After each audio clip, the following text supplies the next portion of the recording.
नमस्कार मित्रों, मैं डॉक्टर राजकुमार संस्कृत सौर्यम चैनल में आपका हार्दिक स्वागत एवं अभिनंदन है। आइए हम लोग उत्तररामचरितम पे आज चर्चा करेंगे। उत्तररामचरितम महाकवि भवभूति, उत्तररामचरितम तृतीय अंक का मॉडल पेपर। आज हम लोग कहाँ से अध्ययन करेंगे? आज हम लोग गद्य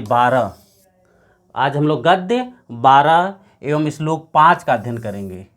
आज हम लोग श्लोक 5 और गद्य 12 का आज हम लोग अध्ययन करेंगे। आज इसमें देखेंगे कौन से प्रश्न परीक्षा के लिए इम्पोर्टेंट हैं। आज हम लोग उसी पे चर्चा करेंगे। गद्य 12 और श्लोक संख्या 5। उत्तररामचरितम का पहला आप प्रश्न देखें, करें कि दृष्ट्या परिहीन धर्मः खलु स राजा संवादेन भवभूति परिचयति।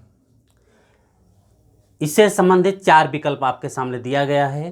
पहला कलियुगम, दूसरा श्री रामम, जननायकम और कलियुगम। यहाँ पर कलियुगम 2 बार हो गया है, तो आप बताएं इसमें से कौन सा विकल्प सही होगा। दृष्ट्या परहीन धर्म खलु स राजा संवादेन भवभूति परिचयति। कौन सा विकल्प सही हो जाएगा यहाँ पे?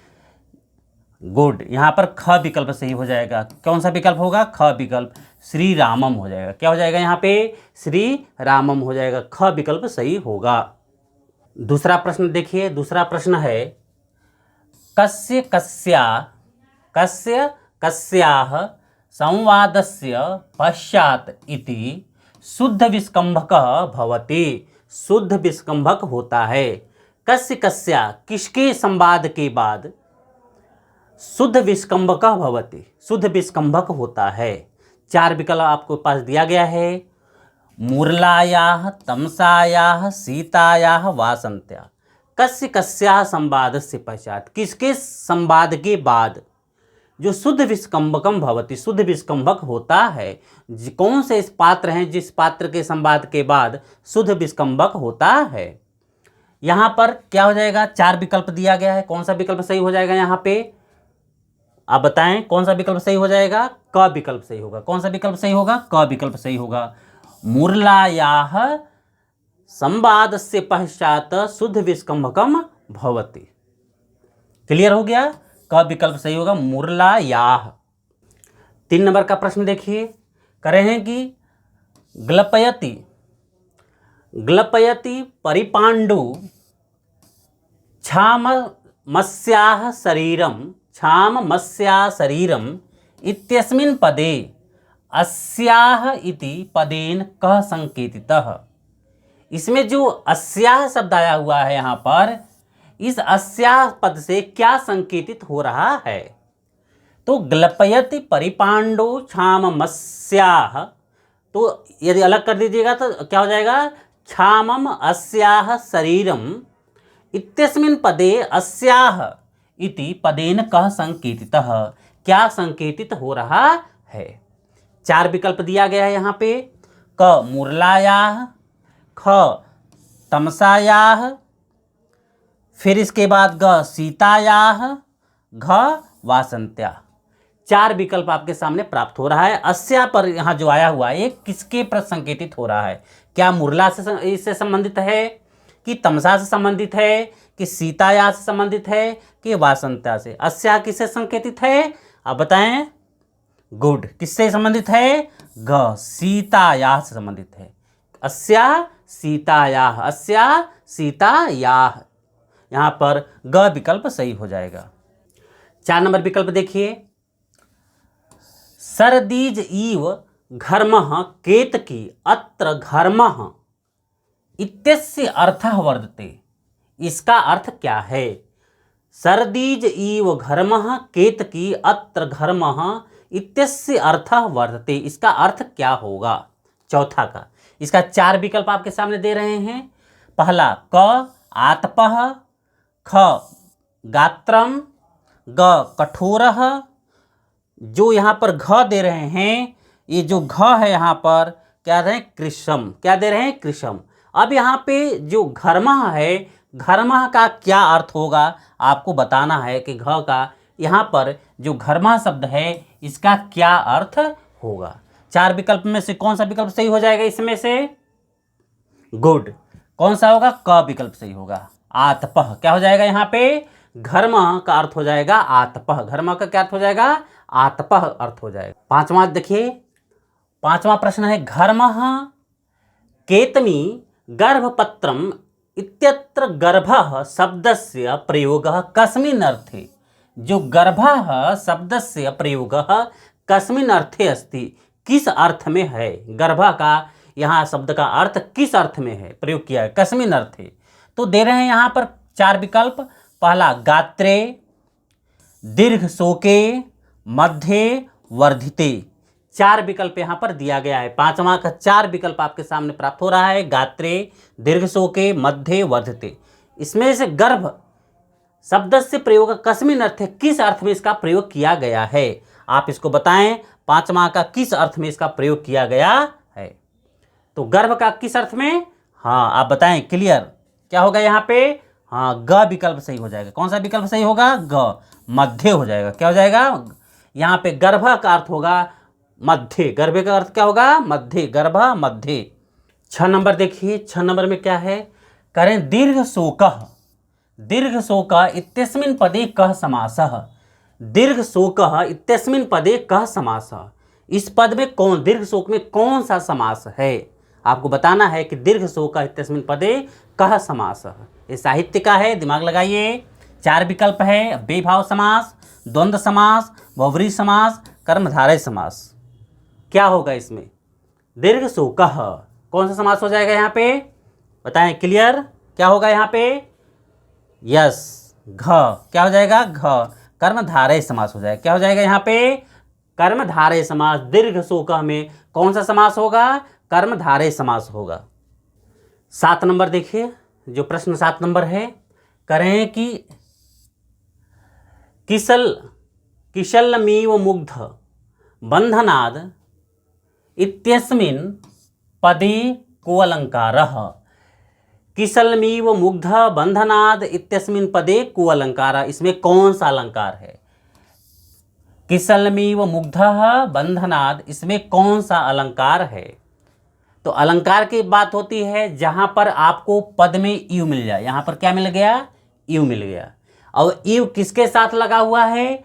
यदि आपको बताए थे कि इव का प्रयोग यदि क्रिया के साथ होता है, किसके साथ होता है? यदि क्रिया के साथ प्रयोग होता है तो कौन सा अलंकार हो जाएगा? वो उत्प्रेक्षा अलंकार हो जाएगा। यदि इव का प्रयोग क्रिया के साथ होगा तो उत्प्रेक्षा अलंकार।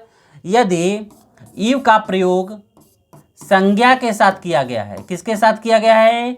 इव का प्रयोग यदि संज्ञा के साथ किया गया है तो वह उपमा अलंकार है। यहाँ पर जो किशलम दिया गया है, ये किशलम संज्ञा है और ये इव संज्ञा के साथ प्रयोग किया गया है, इसलिए यहाँ पर कौन सा अलंकार हो जाएगा? उपमा अलंकार हो जाएगा। यहाँ पे कौन सा अलंकार होगा? यहाँ पे उपमा अलंकार हो जाएगा। तो यहाँ पर क्लियर हो गया कि किशल्यमीव मुग्ध बंधनाद इत्यस्मिन् पदे कः अलंकारः? यहाँ पर उपमा अलंकार है। कौन सा अलंकार है? यहाँ पे उपमा अलंकार है। 8 नंबर देखिए, 8 नंबर प्रश्न क्या है? करें कि सर्दीज इव घर्मः केतकी गर्भपत्रम, क्या केतकी गर्भपत्रम इत्यस्मिन् पदे को अलंकारः, इसमें कौन सा अलंकार है? जो यहाँ दे रहे हैं कि सर्दीज इव घर्मः केतकी गर्भपत्रम, इस यह जो पंक्ति है, इस पंक्ति में कौन सा अलंकार है?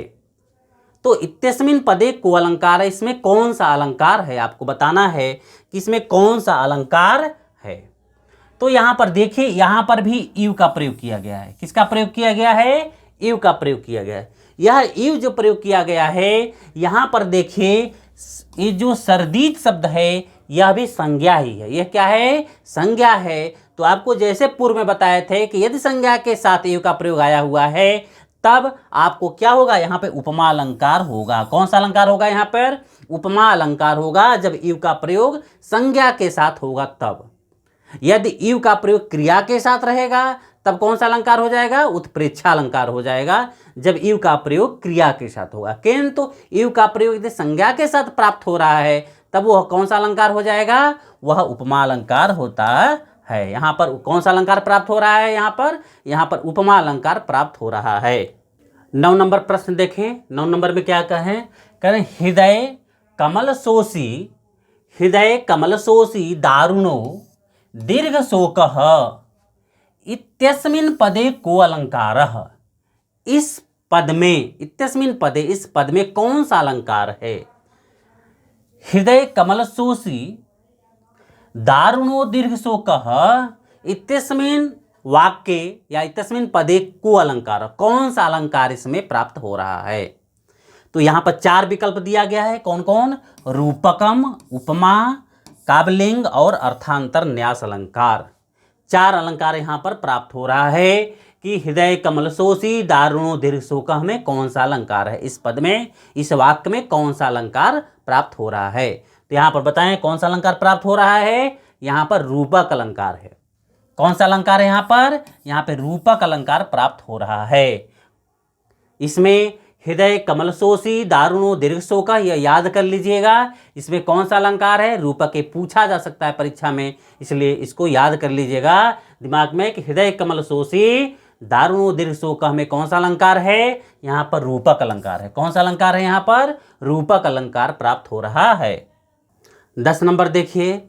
10 नंबर में क्या है, दे रहे हैं कि हृदय कमल शोषी दारुणो दीर्घ शोकः निम्नलिखित पंक्तौ छंदसः नाम किम।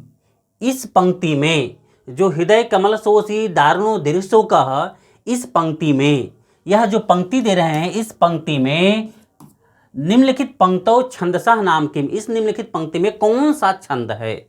आपको छंद का नाम, छंदसः नाम किम, कौन सा छंद है आपको बताना है। इसमें कौन सा छंद प्राप्त हो रहा है? 4 विकल्प आपके सामने है। मालनी वृत्तम, सालनी वृत्तम, वंशस्थ वृत्तम और उपजाति वृत्तम।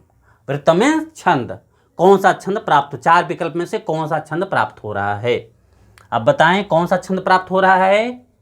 यस, गुड, क विकल्प सही होगा। मालनी छंद प्राप्त हो रहा है। कौन सा छंद प्राप्त हो रहा है? मालनी, क विकल्प सही है, मालनी छंद प्राप्त हो रहा है। 11 नंबर का देखिए प्रश्न, करें मुग्धम बंधनाद विप्रलूनम, विप्रलूनम इत्यत्र विप्रलूनम, क्या दिया है? विप्रलूनम शब्दस्य को अर्थः। यहाँ पर जो इस पंक्ति में विप्रलूनम शब्द आया हुआ है, इसका क्या अर्थ हो? विप्रलूनम शब्द का क्या अर्थ है? 4 विकल्प आपके सामने प्राप्त हो रहा है। निर्छिन्नम, संतापम, वृत्तात्मम और विच्छिन्नम। 4 विकल्प आपके सामने प्राप्त हो रहा है। तो अभी 4 में से कौन सा विकल्प सही होगा, आपको बताना है कि विप्रलूनम शब्द का क्या अर्थ होगा। क्या होगा यहाँ पर? हाँ, घ विकल्प सही हो जाएगा। कौन सा विकल्प सही होगा? घ। विच्छिन्नम हो जाएगा। क्या बनेगा? विच्छिन्नम, विप्रलूनम विच्छिन्नम, इसका अर्थ होगा। 12 नंबर देखिए। 12 नंबर में क्या है, करें कस्याः शरीरम सर्दीज इव घर्मः।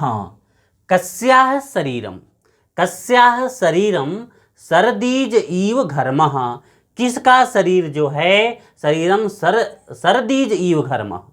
4 विकल्प आपके सामने दिया गया है। क गंगायाः, सीतायाः, वासंत्याः और रामस्य। 4 विकल्प आपके यहाँ सामने प्राप्त हो रहा है। 4 विकल्प में से कौन सा विकल्प सही होगा कि कस्याः शरीरम सर्दीज इव घर्मः, आपको बताना है इसमें से कौन सा विकल्प सही होगा। क्या होगा यहाँ पे कस्या के स्थान पर?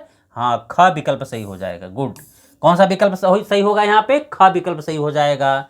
सीतायाः, क्या हो जाएगा यहाँ पर? सीतायाः, कस्याः सीतायाः शरीरम सर्दीज इव घर्मः, सीतायाः यहाँ पर होगा। 13 नंबर देखिए। 13 नंबर प्रश्न में क्या कहते हैं, कर रहे हैं ग्लपयति परिपांडु क्षामम इत्यस्मिन् वाक्ये क्षामम शब्दस्य को अर्थः। जो यहाँ क्षामम शब्दस्य को अर्थ, यहाँ पर कौन सा अर्थ होगा क्षामम का? 4 विकल्प है। कृशम, शांतम, कठोरम, आतपम। क्या हो जाएगा यहाँ पर? गुड, यहाँ पर जो क्षामम शब्द का अर्थ है वो क्या है? यहाँ पर कृशम शब्द है। क्या शब्द है यहाँ पर? कृशम। क्षामम का अर्थ यहाँ पर कृशम है। क विकल्प यहाँ पर सही है। कौन सा विकल्प यहाँ पर सही है? क विकल्प यहाँ पर सही प्राप्त हो रहा है। 14 नंबर देखिए, 14 नंबर में क्या रहे हैं, करें क्रम रूपेण कुरु, क्रम रूप में इसको करना है। यह जो श्लोक दिया गया है इसको आपको क्रम रूप में करना है, सही रूप में आपको करना है। क्या दे रहे हैं, करें कि सरदीज ईव घर्मः केतकी गर्भपत्रम, एक आपका हो गया। दूसरा है हृदय कमल शोषी दारुणो दीर्घ शोक, 2 हो गया। ग्लपयति परिपांडो छाम मस्याह शरीरम, 3 हो गया। किशलय मीव मुग्धम बंधनाद विप्रलूनम, 4 हो गया। इस श्लोक को आपको क्रम बैठाना है। इसका क्रम क्या होगा, पहले नंबर में क्या आएगा, दूसरे नंबर में क्या आएगा, तीसरे नंबर में आएगा, चौथे नंबर में क्या होगा। इस क्रम को श्लोक वाइज बैठाना है कि श्लोक कैसे बैठेगा। तो अब याद रहेगा तब हो जाएगा। देखिए आपको इसको याद करना है, श्लोक याद रहेगा तो कर लीजिए। पहले नंबर में क्या हो जाएगा, करें किसलयमीव मुग्धम बंधनाद विप्रलूनम। इसके बाद हृदय कमल शोषी दारुणो दीर्घ शोकः। इसके बाद ग्लपयति परिपांडो छाममस्याह शरीरम। फिर इसके बाद चौथे में सरदीज ईव घर्मा केतकी गर्भपत्रम। इस प्रकार से आपका हो जाएगा 4, 2, 3 और 1। इस प्रकार से कौन सा विकल्प हो जाएगा, यहाँ पर ख विकल्प सही हो जाएगा। कौन सा विकल्प सही होगा, ख विकल्प सही हो जाएगा। 4, 2, 3, 1, 4 हो गया, फिर 2 हो गया, फिर 3 हो गया, फिर 1 हो गया। तो किशलयमीव मुग्धम बंधनाद विप्रलूनम, फिर हृदय कमल शोषी दारुणो दीर्घ शोकः, ग्लपयति परिपांडो छाममस्या शरीरम, सरदीज ईव घर्मः केतकी गर्भपत्रम। इस प्रकार से आपका ये श्लोक पूर्ण हो जाता है। इस प्रकार मित्रों आपका जो गद्य 12 श्लोक 5 से संबंधित आज हम लोग 14 प्रश्नों पर चर्चा कर लिए हैं। बहुत काफ़ी इसमें आपको इम्पोर्टेंट प्रश्न मिलेंगे परीक्षा से संबंधित। आपको 100% ऐसे ही क्वेश्चन को तैयार करना है। जो प्रश्न परीक्षा से संबंधित हो, संभावित प्रश्न हो, ऐसे ही प्रश्नों को आपको तैयार करना है। धन्यवाद।